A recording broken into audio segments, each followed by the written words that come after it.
Thank you, Mr. Chairman, and gentlemen, congratulations on your nomination. Appreciate your desire to serve again for all of you. Appreciate the families here supporting everybody. It's a team effort. They're all going to be serving with you as well. And for those of you I haven't met with, look forward to meeting with you before your vote. Mr. Trachtenberg, I want to follow up on Senator Reed's focus on North Korea. I actually think that the administration is putting together a strategy, all instruments of our nation's power on this critical issue. You know, we've had testimony here, unclassified testimony now saying, look, it's no longer a matter of if, but when Kim Jong-un is going to have an intercontinental ballistic missile, nuclear missile that can threaten the United States. And I think it's very important that the Congress be part of that strategy, but also be supportive of what the President and his team are trying to do.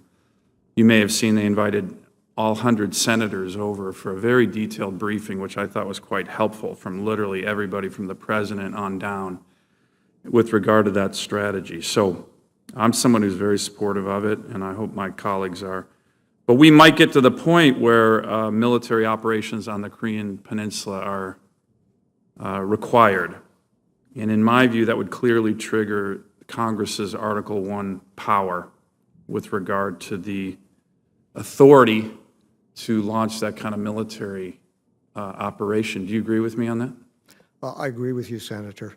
So would you, if confirmed, will you commit to come to Congress to get our support for any kind of military operations being launched by the United States on the Korean Peninsula? Senator, if confirmed, I would definitely seek your views and the Congress's approval for. Can I get that commitment from the other witnesses as well? It's a very important issue that doesn't get talked enough about, in my view. Yes, sir. Let me, another Korea-related issue, Mr. Trachtenberg, on missile defense.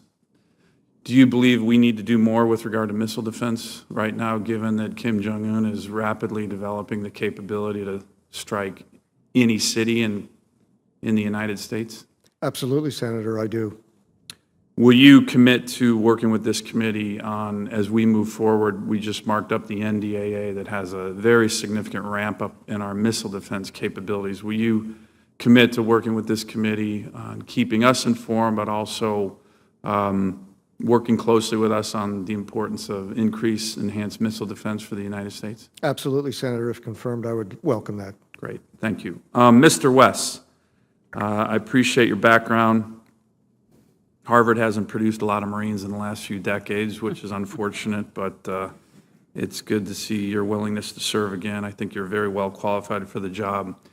You know, there's this discussion about our special forces being overused and used for a lot of different missions. One mission that actually doesn't get talked about a lot with regard to our special forces is the counter-WMD mission, which is absolutely a critical mission.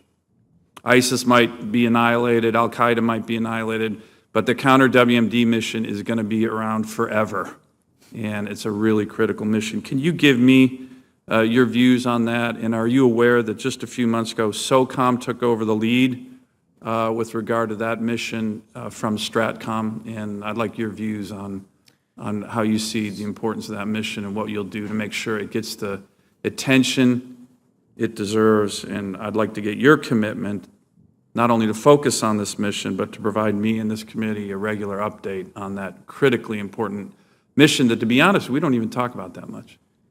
Senator, so at the outset, if I am confirmed, you have my total commitment, because I share your view, and that this is probably the salient threat to the United States is a nuclear device in the hands of terrorists. And it's the salient mission that our special forces have to be ready to undertake to prevent that. Senator, it's true, the Special Operations Forces have always had a role in counter-WMD, in render safe, et cetera. Do you know that SOCOM now is the lead on that mission? It was recently transferred from STRATCOM to SOCOM a couple months ago. Yes, sir, and I had two reactions to it. The first were, is there going to be a gap during the mission handover? And the second is, wow, this is a big, big mission to put on a force that is stretched very thin. Correct.